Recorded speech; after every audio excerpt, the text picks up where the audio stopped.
ver de deputado federal lá em Brasília, inclusive já protocolou o seu primeiro projeto que propõe que não se utilize fundos partidários para o financiamento de campanhas, ou seja, dinheiro de partidos e público não para o financiamento de campanhas. Esta é a proposta de Bibo Nunes. E semana que vem ele está aí e manda um beijo de sucesso para todos vocês, sempre no apoio de Zafari. Economizar é comprar bem. Quem vai no Zafari sabe os melhores produtos, as melhores marcas dentro da validade, limpinhos. Economizar é comprar bem. Quem vai no Zafari sabe disso. GBOX, previdência privada com mais de 100 anos de tradição e confiabilidade, é GBOX. Vivar Sleep Center. Quem dorme melhor, vive muito melhor. Você passa um terço da sua vida dormindo. Valorize esse sono dos justos. O colchão dos seus sonhos está numa loja da Vivar. Vá lá, procure meu amigo Bruno Dias, que amanhã vai estar aqui no Bibo Nunes Show, e escolha um colchão adequado para o seu tamanho, para o seu estilo de vida,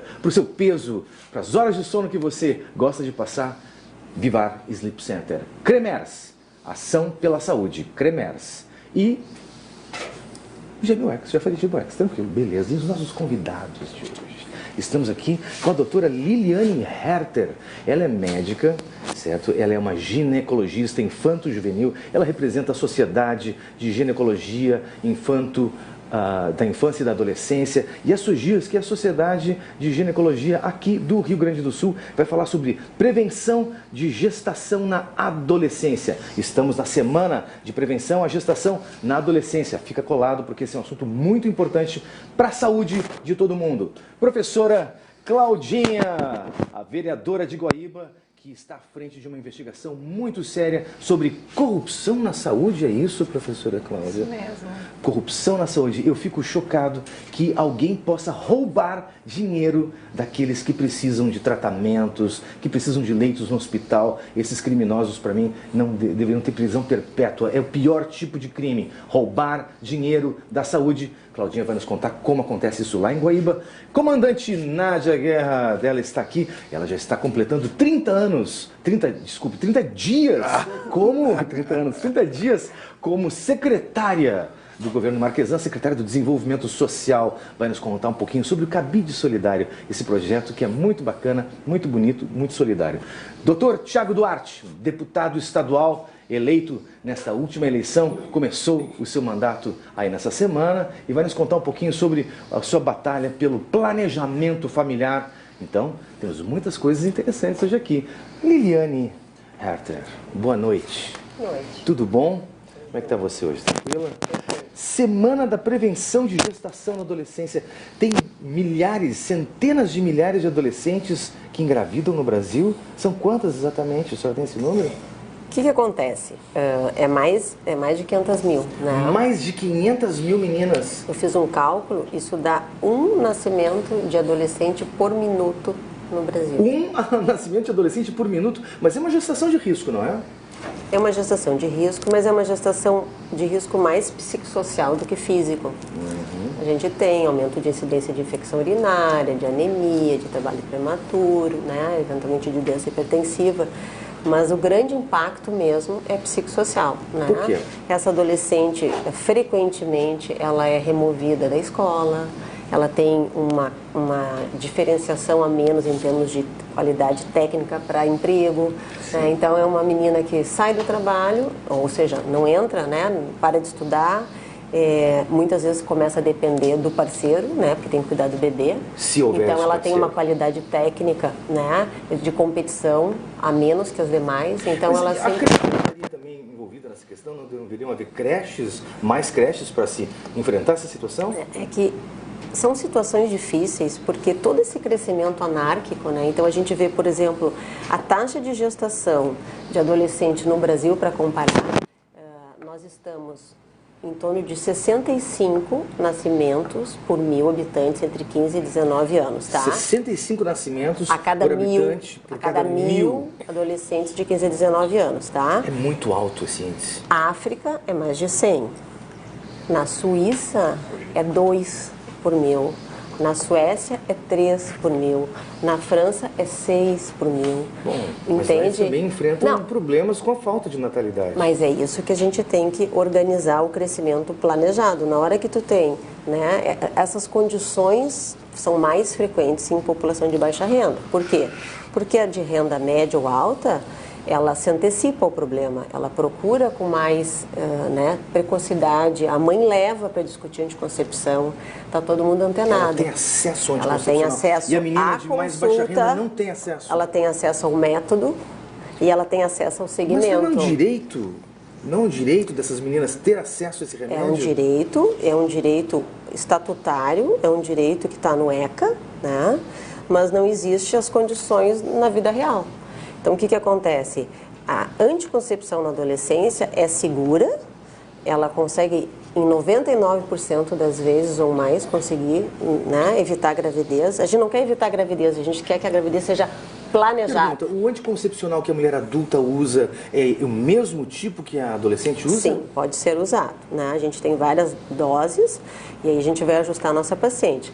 Mas todos os métodos que a nossa adulta pode usar, a nossa adolescente pode usar também, desde preenchendo os critérios de exclusão, né? Existem algumas situações, como na adulta também, que não pode ir este ou outro método, mas a idade por si só, ela não contraindica nenhum médico, nenhum método. Pode ser a pílula contraceptiva, pode usar o DIU, pode usar o implante, pode usar o que quiser.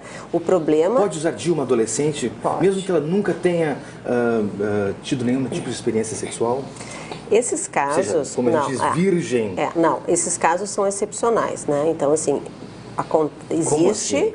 Mas são situações de tratamento médico. A gente tem 2 tipos de DIU, o DIU de cobre e o DIU com progestagênio. Certo. Esse reduz o sangramento em até 90%. Então, casos de botar DIU antes da primeira relação é tratamento médico para evitar uma esterectomia por uma doença que aquela menina esteja apresentando.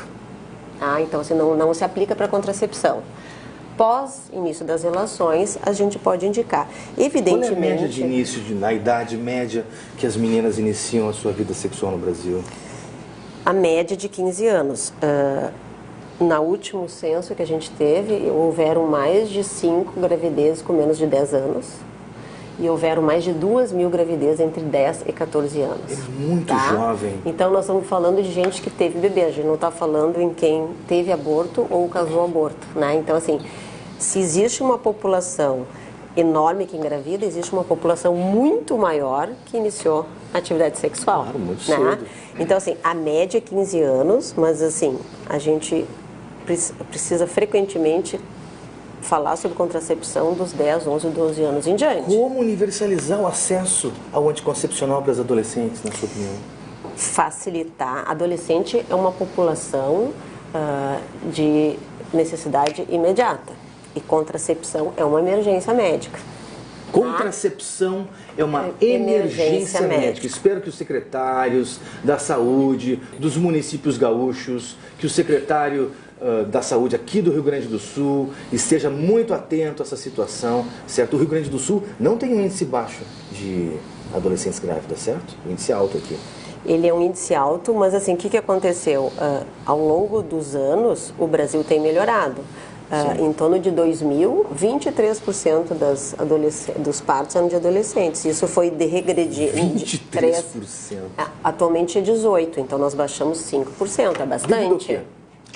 Melhora das campanhas, melhora da contracepção. Mas o que a gente tem que entender é o seguinte, a adolescente, ela em geral, ela é sadia. Ela não vai no serviço público. Porque ela não precisa. Porque ela não precisa. Portanto, a saúde tem que ter uma busca ativa dessa paciente. Claro. Tem que se antecipar ao problema. Dentro da escola, o que o senhor acha disso? Eu acho fantástico. Existe esse debate nacional, ter ou não ter anticoncepção na escola? É ultra necessário esse debate e o meu sonho era que a gente tivesse um projeto onde a gente tivesse uma consulta anual, pelo menos, de todos os adolescentes, vinculada a posto de saúde daquele colégio, né? Sim. Para que a gente revisasse as vacinas, para que a gente pudesse conversar sobre... Né? E isso é muito fácil. Tu pode levar um médico e fazer um debate com 50 adolescentes ao mesmo tempo, tirando educação dúvida. Sexual. necessária. E debater, né? E debater. E facilitar, porque não adianta ela saber que ela pode usar pílula, se ela achar que quer um implante, que tem implante, se chega na hora ela não consegue o médico para conversar ou para prescrever, né? Entendi. Então, isso tem que estar tudo costurado, né? Há que ter a necessidade da parceria da escola, do posto de saúde e o acesso a essa medicação por parte da Secretaria de Saúde. Existe estoque para essa medicação hoje? Existe. Fazer a anticoncepção dessa de população? R$2, entende? Tem pílulas de R$2. O DIU de cobre é R$50. Isso pode ser usado por 10 anos. Né?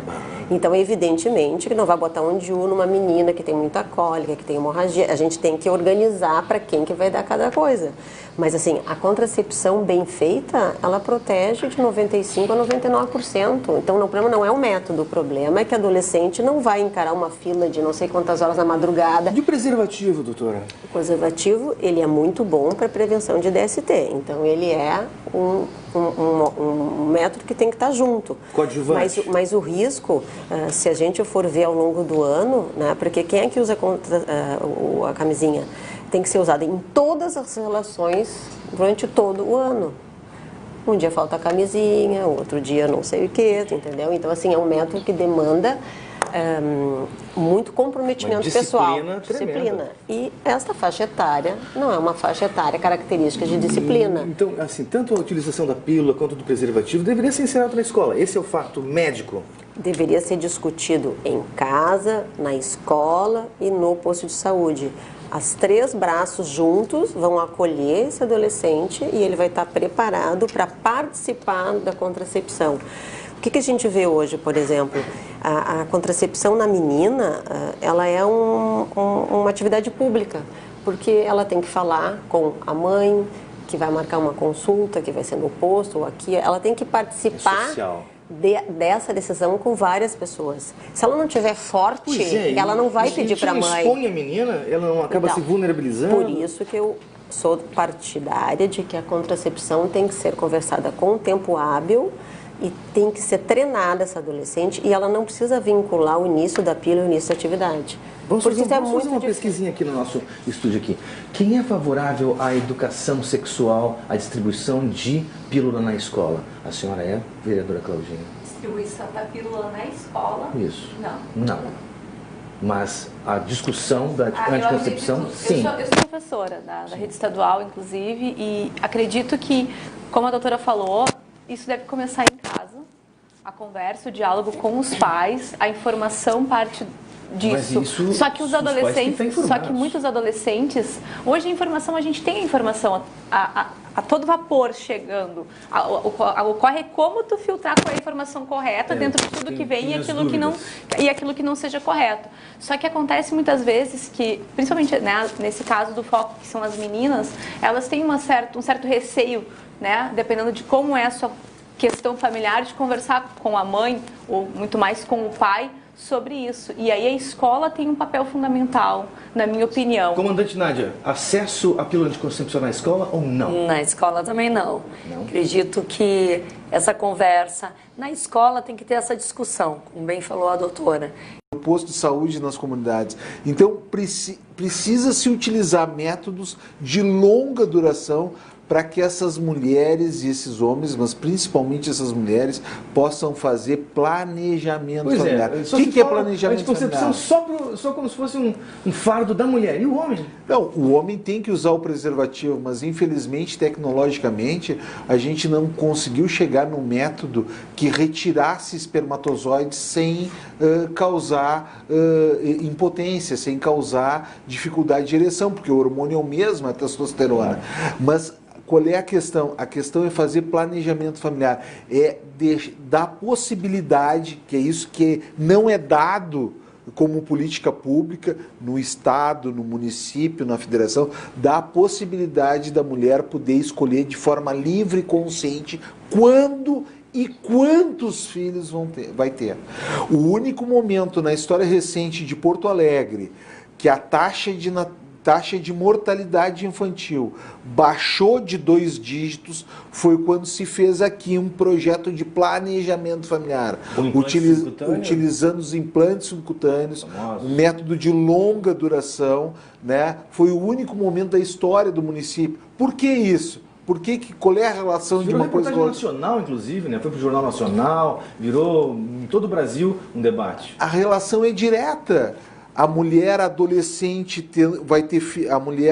adolescente tendo filhos tem uma chance de ter filhos prematuros maior do que a mulher não adolescente tendo os filhos, e os nenês prematuros que nascem prematuros têm uma chance de morrer maior no primeiro ano de vida do que o neném que não é prematuro. Então a mortalidade infantil está impactada. O único fator hoje em dia da medicina que tem se estudado que impacta brutalmente na diminuição da mortalidade, da mortalidade infantil não é ter UTIs super equipadas. É o quê? É fazer planejamento familiar. Doutor, eu vou fazer um pouquinho do advogado do diabo. Muitos pais não poderiam encarar a educação sexual e a discussão sobre métodos anticoncepcionais na escola como um incentivo a que as crianças comecem mais cedo a atividade sexual? Excelente pergunta. Essa tua pergunta é respondida, já foi respondida em diversos estudos multicêntricos. E em Porto Alegre, quando se fez esse projeto, o acesso à informação retarda o início da vida sexual nas mulheres. Então, trazer a informação, discutir os métodos, conversar sobre o tema, retarda o início da vida sexual. É exatamente o oposto. É a mesma coisa que o paciente que está com risco de se matar. A única chance que a gente tem de fazer o diagnóstico de uma possibilidade de suicídio é perguntando para a pessoa se ela vai se matar. Então, nessas duas matérias, a conversa, o diálogo é o melhor caminho. E dá acesso, o setor público tem que fazer a sua parte, que é dar acesso a métodos contraceptivos de alta eficácia e efetividade para realmente evitar uma gravidez. O preservativo tem que ser usado, mas como bem disse a doutora Herta, tem que ser utilizado para prevenir DSTs.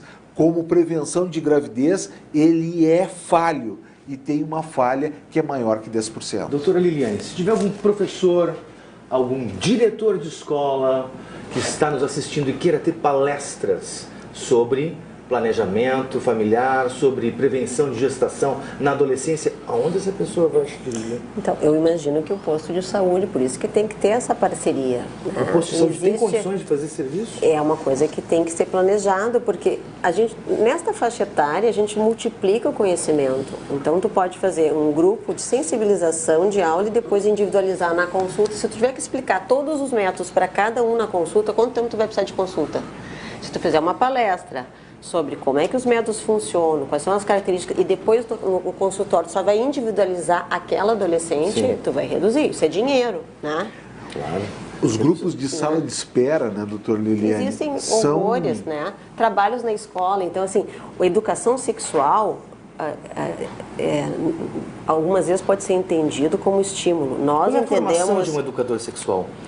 Pode ser uma enfermeira, pode ser qualquer pessoa da saúde, pode ser um professor de biologia, um assistente social? Eu acho que para um método não necessariamente. Eu acho que o pessoal em saúde e o professor de biologia seria melhor. Mas antes de a gente avançar para cá... Eu era meu professor de biologia. Para a gente avançar, antes de avançar, eu me lembrei de falar duas coisas. A questão de incentivar. Se a média da iniciação sexual é aos 15 anos, por que a sociedade insiste em começar a dar pílula aos 18 anos? E se... Na minha família não aconteceu isso. Não. As minhas sobrinhas com 13 anos de idade disseram, olha, está na hora de levá-las ao Porque tu está sensibilizado para o problema, tu sabe que o problema vai existir, tu não tem o dia, mas tu sabe que o problema existe 90% de existir. Por que não começar a conversar com isso? E se tiver, eu adoro quando a adolescente tem acne, quando ela tem cólica forte, quando ela tem hemorragia, porque eu não preciso vincular a pílula ao início da atividade sexual. Porque ela acaba se tornando pública, porque ela tem que dividir com várias pessoas até chegar no momento. O assunto está quentíssimo. E não é aqui. Toda adolescente que tem... O assunto está quentíssimo aqui. Você não deixa de assistir o nosso segundo bloco, depois dos nossos inabaláveis patrocinadores. Quando você tem segurança, os dias são mais tranquilos. Quando você tem solidez, as escolhas têm mais valor. Quando você tem tradição, o tempo corre ao seu favor. Quando você tem GBUX, a vida é mais leve e mais tranquila. Muito mais tranquila. GBUX, a proteção certa para a sua família.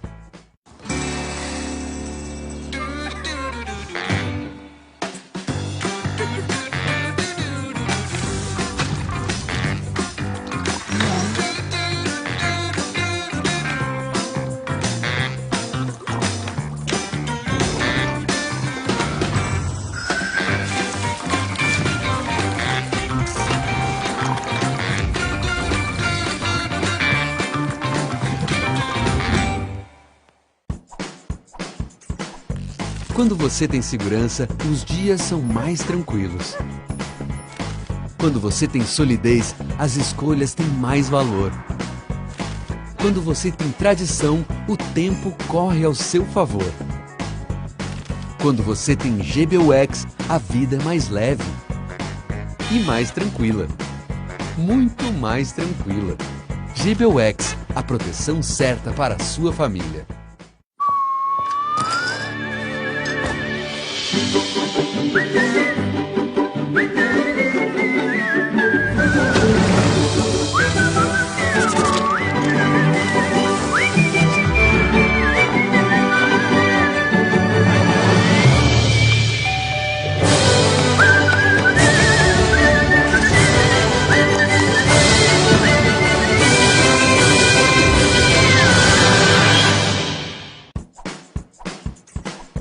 Quando você tem segurança, os dias são mais tranquilos. Quando você tem solidez, as escolhas têm mais valor. Quando você tem tradição, o tempo corre ao seu favor. Quando você tem GBUX, a vida é mais leve e mais tranquila. Muito mais tranquila. GBUX, a proteção certa para a sua família.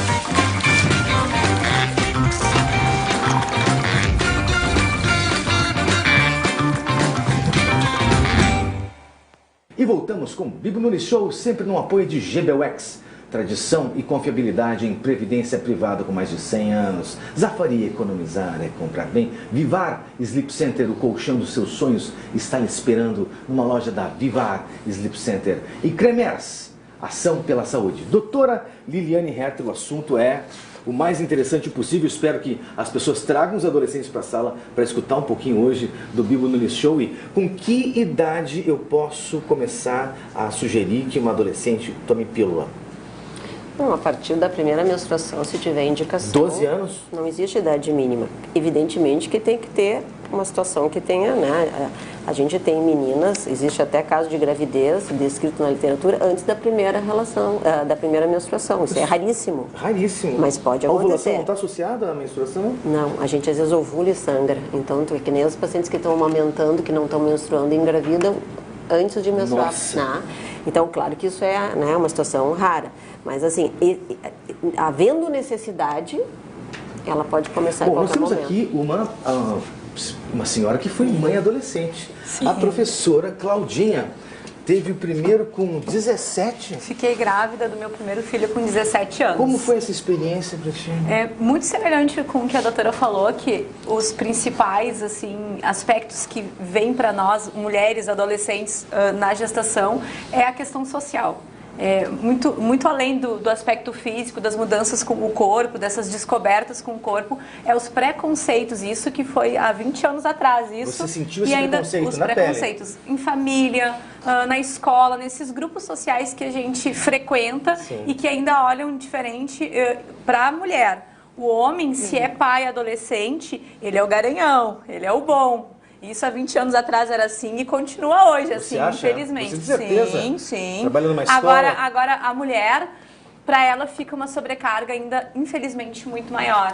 E voltando um pouquinho, Luciano, no que a doutora colocou, seria um projeto maravilhoso, assim, se a gente pudesse fazer um link, as escolas de um bairro terem um acesso facilitado com aquela unidade básica de saúde, com aquele posto de saúde que tem naquele bairro para tratar Bom, do nós temos um assunto. deputado estadual aqui, pode fazer um projeto nesse sentido, da facilitação do diálogo entre o posto de saúde e a escola. Nós tínhamos antes, no município de Porto Alegre, o NASCA, que era o Serviço Núcleo de Atenção à Saúde da Criança e do Adolescente, que era situado no posto de saúde e que tinha vinculação com todas as escolas daquela região e que realmente conseguia manter ações de prevenção. E foi se perdendo ao longo do tempo, mas realmente é o caminho. Bom, mas aqui a vereadora Claudinha veio hoje aqui para nos falar de uma coisa muito mais triste do que essa situação de prevenção ao nascimento de uma criança, de uma mãe adolescente, mas sim de dinheiro roubado na saúde. É fato isso, vereadora? Existe realmente isso em Guaíba? Existiu, continua existindo? Infelizmente, é com indignação que a gente tem que trazer isso, né, à tona, porque se nós temos um recurso que é público, que é de todos e que poderia estar sendo investido justamente para a prevenção de tantas outras ações, e a gente tem as desconfianças de que há desvios e começa a fazer todo um trabalho de fiscalização e percebe que isso é um fato, fraudes ocorrendo que são de milhões de reais. Milhões de reais? Isso mesmo. Qual é a verba de saúde de Guaíba? Guaíba hoje investe 22% do seu orçamento municipal em saúde. Ou seja, na cidade de Guaíba, recurso público para a saúde se tem, são mais de 50 milhões de reais. A arrecadação é ótima em Guaíba, não é?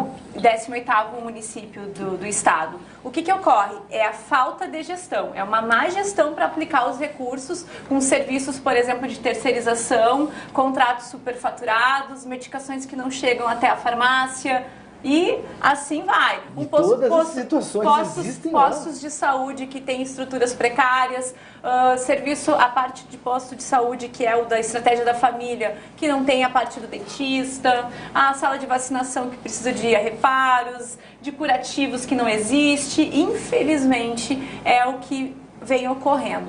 A gente sabe que a crise da saúde ela é uma crise nacional, estadual, só que entristece muito tu estar num município que tem um recurso que aplica 22% é bem considerado, sendo que é 12%. Qual é o valor em reais? Quase 50 milhões no ano de 2018. Daria tranquilamente para dar o atendimento. Que teve uma queda, né, de 2017 para 2018, foi de 22,8 para 22, mas mesmo assim, a própria promotoria, quando começou a expor os casos de investigação, hoje nós temos alguns processos em trânsito por essa parte da saúde, vereadores que foram cassados, que renunciaram aos seus mandatos, ex-secretários municipais que foram afastados. Algum preso já?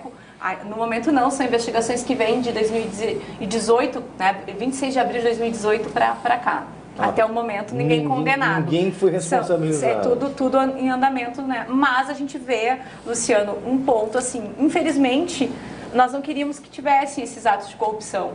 Mas que bom que existem mecanismos que a gente possa levar adiante para que isso não volte a acontecer. Qual é o caso que mais lhe chama a atenção nesse contexto? Nesse contexto todo é a falta de caráter das pessoas que vão para a vida pública dizendo que vão fazer o bem para o próximo, médicos envolvidos, sabe? A gente teve a situação de um médico que se tornou o vereador mais votado da cidade, presidente da Câmara. Aquele que tinha um diploma estranho. Infelizmente, também. É um caso assim, parece uma novela, só que é a nossa vida real lá na minha cidade. E isso vai indignando porque mexe muito também com a estima do cidadão. A minha cidade não tem uma maternidade pública. Já teve? Já teve. O doutor Thiago, né, trabalhou na cidade de Guaíba. A senhora é a vereadora que teve um filho no carro? Sim, eu tive gêmeos em 2013, entrei em trabalho de parto durante o trabalho. Pela dificuldade de acesso à maternidade. E aí o gemelar 1 acabou nascendo na BR e ficou com sequelas, né? Eu tenho um filho especial justamente pelas más condições, né, do parto, que foi numa maca de transporte só. Então a gente sofre na pele o que todas as outras mulheres infelizmente possam vir a sofrer também, né, lá na cidade Certamente de Guaíba. muitas sofrem É disso. muito triste, assim, por tu ter o recurso e não ver as coisas andando. Hoje nós temos na cidade toda uma parte estrutural de maternidade pronta. Tem a maca, tem os quartos, tem as instalações e não está andando o projeto. A gente trouxe ao novo governo do estado, já agora no início de janeiro, os questionamentos para saber o porquê que essa maternidade acaba não sendo inaugurada tão logo. É o município, é a falta de gestão do atual prefeito, não é só heranças, né? Porque tem uma atual administração. O atual prefeito, José Esperoto. O seu José Esperoto está convidado a vir aqui ao Bibo Nunes Show, fazer sua réplica, expor os seus motivos, mas uma coisa é certa, o respeito à infância, a sociedade que não respeita a infância, não respeita nada. A sociedade que não respeita as suas crianças, que não cuida de suas crianças, não cuida de ninguém, não tem futuro.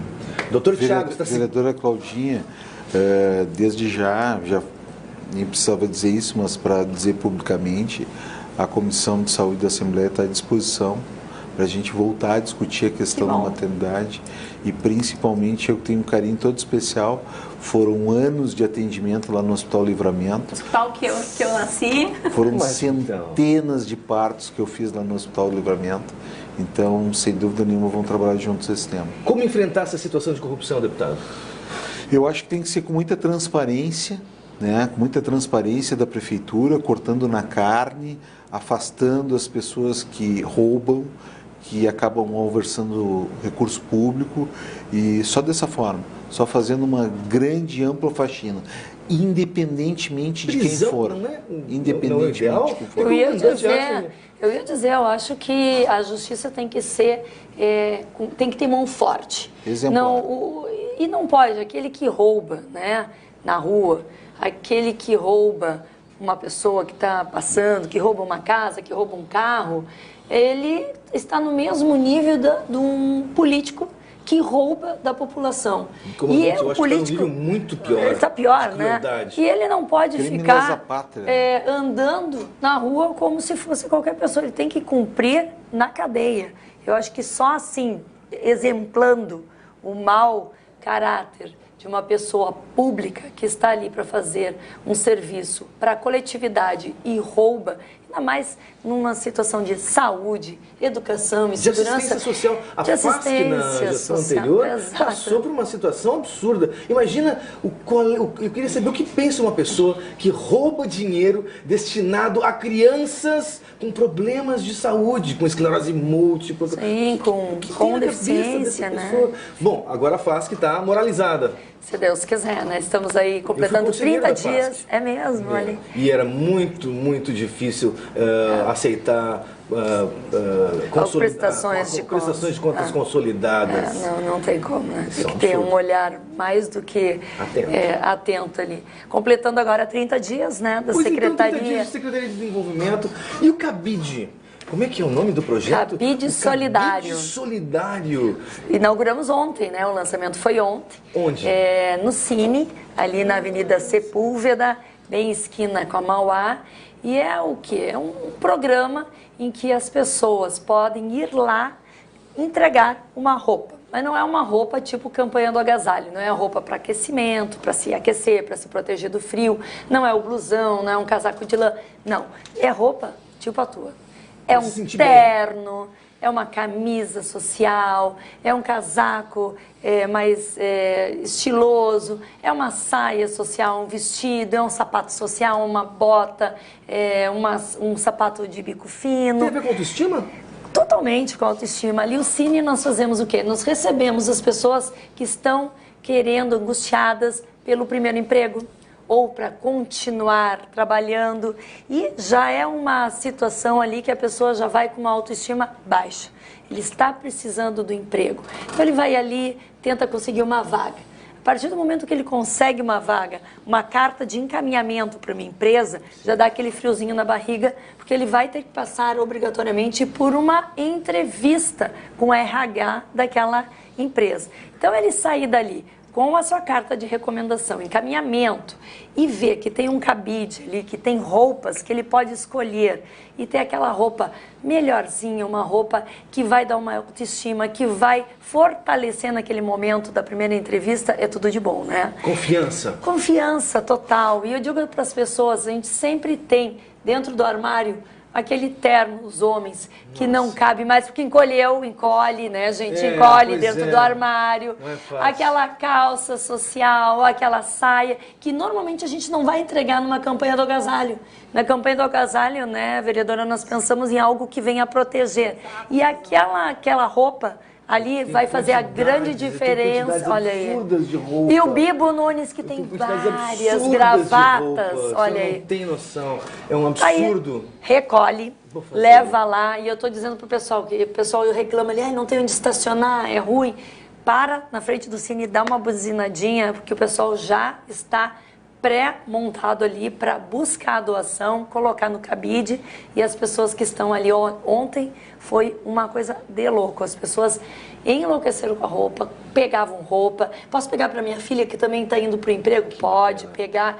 E assim, roupas boas, né, gente? Com condições de uso, que possam ser utilizadas, que possam dar confiança para aquela pessoa fazer sua entrevista. Uma ótima sugestão que a gente já vai levar para a cidade de Guaíba. Nós temos uma casa solidária no centro com essa questão das roupas, mas muito mais pensando na questão do frio, né? Frio. E a gente já vai Achei muito interessante a iniciativa não ser associada ao frio, mas ser associada à busca do emprego, à autoestima, à confiança. E é aquilo que eu falo, né? O melhor projeto social que nós podemos ter aqui no município de Porto Alegre, em Guaíba, em Canoas, no estado do Rio Grande do Sul, o melhor projeto social é o trabalho. Isso dignifica o cidadão, dá uma autoestima.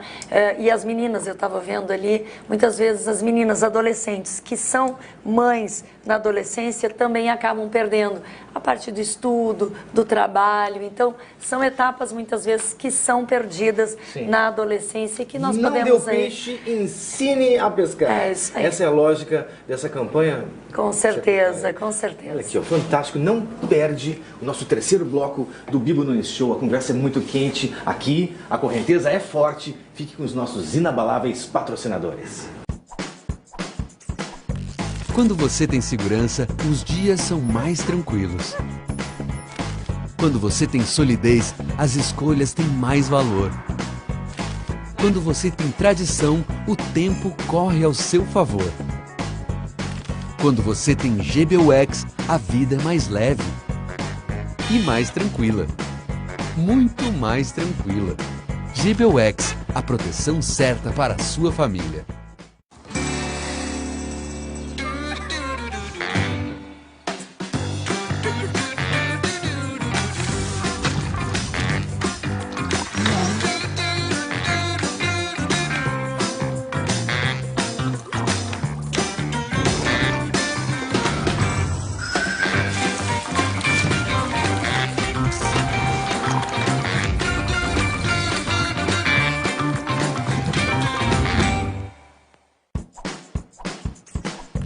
Quando você tem segurança, os dias são mais tranquilos.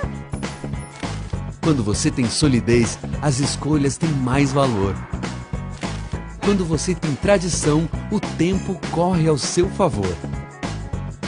Quando você tem GBUX, a vida é mais leve e mais tranquila.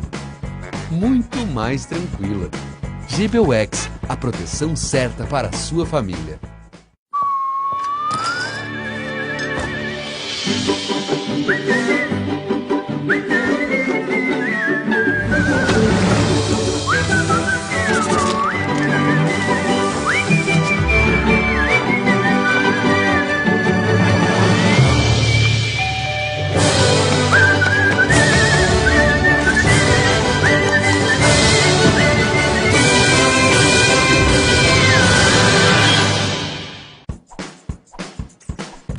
Quando você tem segurança, os dias são mais tranquilos.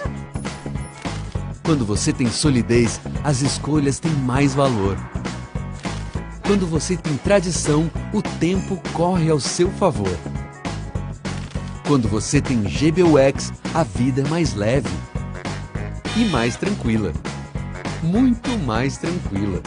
GBUX, a proteção certa para a sua família.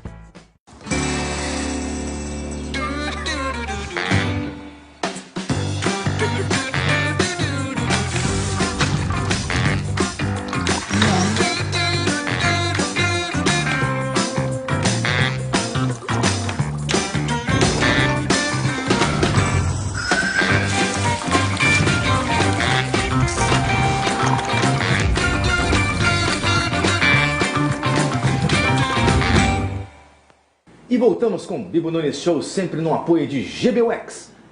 Previdência privada com mais de 100 anos de confiança e tradição. Vivar Sleep Center, o colchão dos seus sonhos, está lhe esperando numa loja da Vivar Sleep Center. Zafari, economizar é comprar bem. E Cremers, ação pela saúde. Doutora Liliane, a gente está conversando sobre prevenção de gestação na adolescência, mas a prática sexual antes dos 14 é criminalizada, não é? Desde 2009... Desde 2009? Existe uma lei chamada a 12015, Sim. em que ela define que qualquer atividade sexual consentida ou não abaixo de 14 anos é crime. Como assim crime? Explica Crime. melhor pra gente, doutora. Crime com penalidade para ir para a cadeia, né? Eu não me lembro quantos anos, eu acho que é 7 ou 9 anos. Não é presumido... Código Penal. O aborto não é presumido Código Penal. antes dos 14?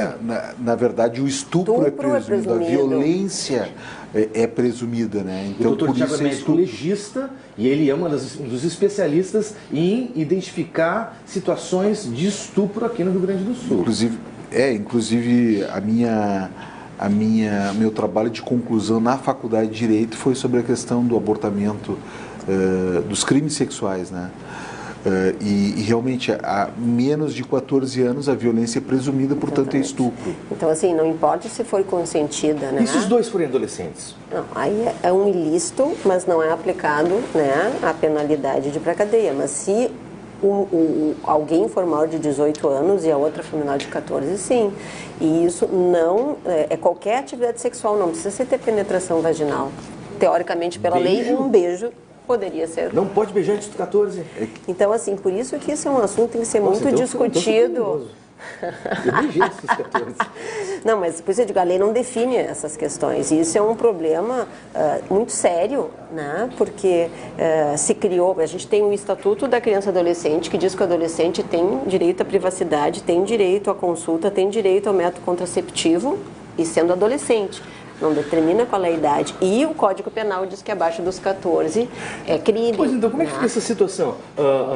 Dá pílula anticoncepcional por uma pessoa que, a princípio, então, se ela se engajar em atividade sexual, isso é criminalizado. Como fica essa... Por isso é paradoxal que isso. É paradoxal e é um grande problema, e é por isso que a gente tem que discutir. Porque no momento é crime, né? Então, o que acontece? Ela tem direito de receber os métodos, de falar sobre o método, mas ela não tem direito de exercer a atividade sexual, entendeu?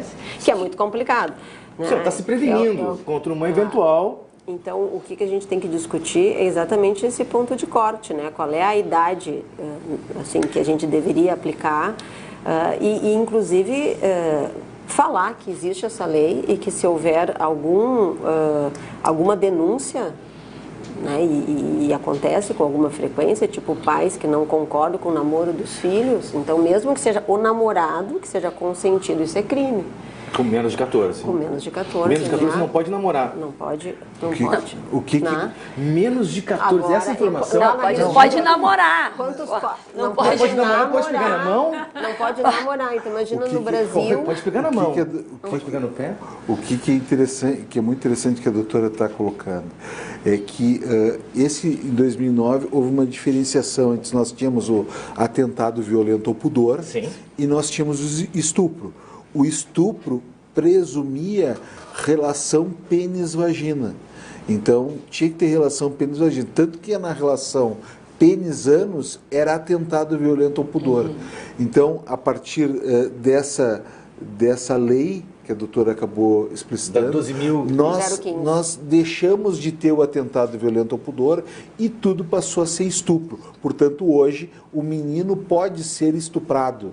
né? O Imagino que menino sim. pode ser estuprado. Naquela época não podia. Ele acontecia. só sofria atentado violento ao pudor. A tipificação era outra. Entendi. O que nós temos agora tem duas coisas que me preocupam muito. O HPV, ele é referência nas situações de crime Hospital sexual. Presidente Vargas. Lá tem um centro muito bem coordenado pela doutora Angelita Rios, que é uma médica especializada nessa questão de crimes sexuais e principalmente contra a criança e adolescente, e ela montou um centro que é referência hoje nacional. A nossa vereadora sabe bem, porque trabalhou na Patrulha Maria da Penha, né, que é referência nacional, em que a mulher entra, ela registra a ocorrência, ela já faz a perícia e já faz o tratamento em alguma situação, por exemplo, que tem uma ruptura vaginal, em que tenha que precisa de lesões vaginais, lesões corporais, já faz o tratamento no próprio hospital. Então, lá é referência. Então, tem duas coisas que têm nos preocupado bastante. A primeira, que continua alto, que é o subregistro, né? As situações de estupro, infelizmente, muitas situações de estupro, a maioria delas, inclusive, elas não são registradas. Por quê? Por medo, vergonha, Falta de estímulo, falta de quem fazem o atendimento, tanto policial quanto médico. Não estimula, é bem ao contrário. A fala é de que tu sabe que não vai dar em nada, né? E onde é que tu estava? E tem toda uma recriminação para a mulher que é estuprada. A senhora acha que as forças policiais, que as delegacias estão preparadas para receber esse tipo de ocorrência? Estão, eu diria assim, que ainda falta ali. muita qualificação, tanto para os policiais civis quanto para os policiais militares, porque nós vivemos numa cultura que, ao longo do tempo, é machista, né? Toda a culpa de engravidar cai na mulher. A culpa não é do homem que teve também a relação, não é nem dos dois, é da mulher porque ela não se cuidou. Tanto que nós estamos falando. Porque se expôs, por que está andando? Exatamente. Então, assim, nós temos sim uma cultura brasileira que é machista e que ao longo dos tempos nós temos que fazer toda uma readequação, porque, óbvio, as mulheres conseguiram ultrapassar barreiras, ainda há resquícios. Estão no comando, estão vereadores. A Nadinha Flor, que veio aqui no último programa. Primeira mulher chefe de polícia em 177 anos de polícia. Então, a primeira coisa é o subregistro. Mas existe uma segunda coisa que pode parecer bastante paradoxal, mas que tem nos preocupado muito, que é o mau uso da legislação. Como assim? Ou seja, tem pessoas, aí no caso mulheres, utilizando a legislação que é mais liberal no sentido da ocorrência e praticando interrupções de gestação, se valendo disso. Falsas denúncias. Fazendo falsas denúncias de crime de estupro. Infelizmente, nós estamos migrando para isso, né? A gente discutiu vários casos lá no hospital, né? Um, inclusive, que chamou muita atenção, que a paciente veio e que foi um médico orientou a vir para o hospital fazer uma avaliação e ela foi orientada a ir para lá porque tinha sido vítima de um estupro, né? E aí, que idade tinha? Ela tinha 24 anos, era estudante universitária. E ela diz que em determinado momento, uma noite, colocaram remédio, normalmente é benzodiazepínico, que é o Boa Noite Cinderela, que voltou inclusive. E daí que ela, desacordada, acabou acordando desnuda e foi fazer o exame depois, algum tempo depois, e viu que estava grávida. E aí e ela começou um processo ali para fazer a interrupção da gravidez. Nesse plantão, tinha alguns colegas, alguns médicos mais atentos, que procuraram saber qual é exatamente a data. E como desconfiaram um pouco daquela história, pediram uma ecografia. Qual foi o resultado da surpresa? De que a data da relação sexual não consentida não batia com a ecografia. Então, portanto, ela foi orientada a sair. E isso ficou mais complicado porque não precisa mais o registro policial. A simples testemunho dessa mulher dizendo eu fui estuprada é o suficiente. Estava bastando. Não precisa do registro. E uma outra coisa que eu acho complicado. que a gente precisa avançar na legislação é que este material retirado dela na curetagem, no esvaziamento uterino, na minha modesta opinião, tem que ser como corpo, como cadáver de vítima de crime. Tem que ser do Estado, para que ele possa, de forma, inclusive sem o consentimento da paciente, ser batido com os criminosos para poder se achar. Então, hoje em dia, o que acontece? Se pergunta para a mulher, olha, eu posso fazer o exame DNA para ter e depois bater... E se a mulher diz que não, normalmente esse material, inclusive, não é aproveitado. Então, o que fica mais nebuloso ainda, muitas situações. Esse processo de empoderamento, será que não ficou um pouco exagerado para o lado da mulher, comandante? Eu sei que eu não gosto dessa palavra, né? Empoderamento, já me dá um arrepio, assim, né? Ninguém empodera ninguém, o poder, né? O poder está dentro das pessoas, enfim, eu não tenho como... Toma, doutor Tiago, meu deputado, tenha poder agora, né? Ou tem ou não tem, enfim. Eu acredito, assim, que tem um grupo de mulheres que se excederam nessa questão de rasgar sutiã, deixar o sovaco com o cabelinho. Assim, e que acaba não fortalecendo as mulheres, bem antes pelo contrário, nos deixa mais... esvazia o debate. Esvazia o debate, né? Eu acredito assim que sim, nós temos torna um debate ideológico. E não um debate... sabe o que eu digo assim, as pessoas perguntam, é porque ela é mulher, ela tem que ter um bom emprego. Não, ela tem que ter um bom emprego porque ela tem competência. Por competência. Ponto. Então, nós temos que fazer um debate robusto de qualificações para essa mulher, não ter um grito porque é mulher ou porque é homem, enfim, eu acho que... Ocupar os espaços independentemente de ser homem ou de ser mulher. A igualdade seria isso, assim, ter as oportunidades para se chegar lá. E o machismo na escola, professora?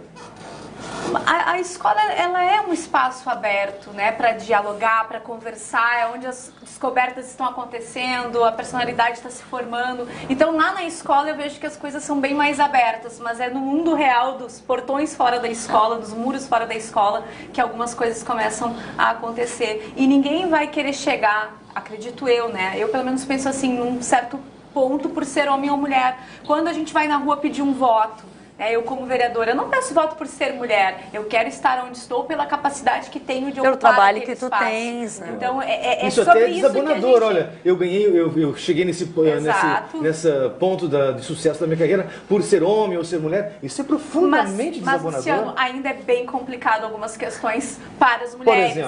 Por exemplo, a questão da gravidez na adolescência. E acho que depois que a mulher, né, a jovem está grávida, o leite derramou, como se diz. Então vamos para as ações, vamos acolher dentro da escola, dentro da família, vamos pensar naquela criança que está por vir, vamos incentivar ao pré-natal e não ficar apontando os dedos. Essa questão do apontar os dedos são para as políticas públicas, isso cabe ao Estado e ao município recorrer. A família, a escola, os amigos têm que aí sim abraçar, né, para que essa criança venha para um mundo aí, quem sabe melhor do que esse que a gente está vivendo. Sendo amada. Né?